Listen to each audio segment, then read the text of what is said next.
Larry, so much of what's in this book, Authentic Marketing, is about brands and companies embracing a higher purpose. How do they do that, and how do they mine their corporate DNA and history to get to that point?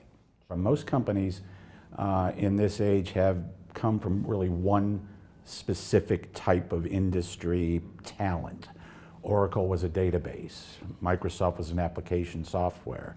John Deere was green tractors. So let's take Deere as an example. How we found their moral purpose was they were trying to shift from being just a green tractor company to more of a data and software company to help farmers have better yields. Well, hey, guess what? One of the problems in the world today is how are we going to feed 2 billion more people by 2050? So therefore, it fits perfectly with a company that has been working with the land. What this is about is being authentic to your soul, to your roots as a company, to try to say what's in there that can do something better. U.S. Steel would be another example. The future of materials, so that they're sustainable, that they're not polluting the planet, et cetera. So you can find things when you look. So it's less of a we should do this and more of a if we don't do this, we're going to be left behind. It's not an either or. It's a you must embrace this idea. Totally, especially because why did I do it through a marketing filter?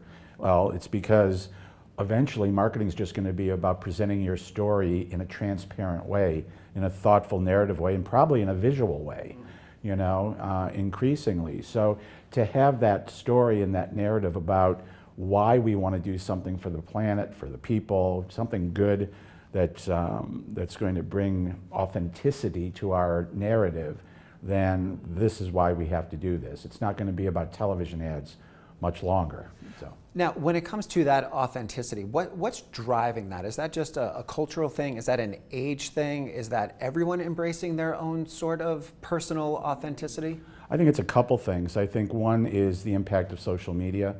I think is a big one, and as you see social media going through its teenage years right now, it will, it's having its downside, but it's eventually going to have even more impact on sharing of, visual stories and also where the customers become the first line ambassadors for a company, and they want to say, hey, you know what, this is a good company, you should buy from them and represent that. Pioneers in this were companies like Patagonia, who were very good at that early on and used social media early on, to do that. So it's pretty exciting, actually. You mentioned the social media aspect of things. What dangers does a brand have if in their quest to be authentic, they're inauthentic in their quest for that authenticity? They'll be called out very quickly on social media and on other platforms, and that could really influence how brands go about these things. Right, and that's why it has to be prepared very carefully. We're now living in an age where a corporation has the responsibility to take a stand on certain issues and make sure that that's available. And of course you're going to take some hits, on it, but the more goodwill, the more transparent you are, the more you follow your moral purpose. I think that during those times that you might have a little negativity, you can usually get over it that way.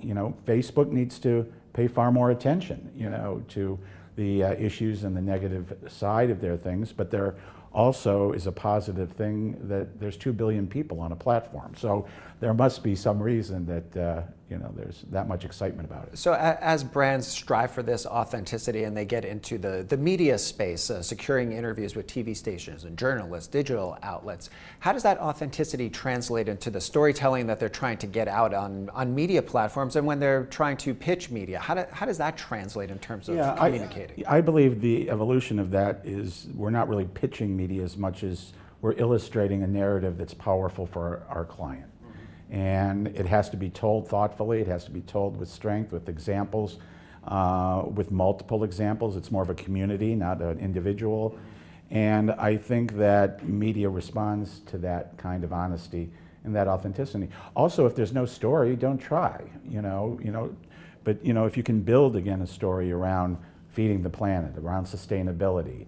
I was just talking to Best Buy about being the technology experts in everybody's community. Well, that's sort of a cool thing that you could start to play with. And remember, everybody's media now. It's not just pitching the traditional media on something, and the influencers are becoming more and more important. And I mentioned in the book that paid influencers are even growing, you know, as a category of distribution. So again, if it's a good solid story, it's clear, it's clean, I think it can carry a lot. Quickly, as we wrap up, when it comes to PR firms who are working with these brand influencers, who are working with companies to strive for this authenticity, where does authenticity fall to a PR firm? How do they reach that authenticity? Well, I argue that PR firms and PR in general, to be successful, had to be authentic from the beginning, all right? Because you have to earn the media. That's why it's called earned media now. So paid media was a lot easier. You paid your money, you had your 30 seconds or your 60 seconds. When you don't pay your money for that time, you've got to earn it with a thoughtful story, a strong narrative, good examples, and honesty and directness, and some creativity. So that's what I would say it's evolving to. Larry, thank you for joining us, and thank you for joining us. Larry Weber was our guest today, taking us inside his new book, Authentic Marketing.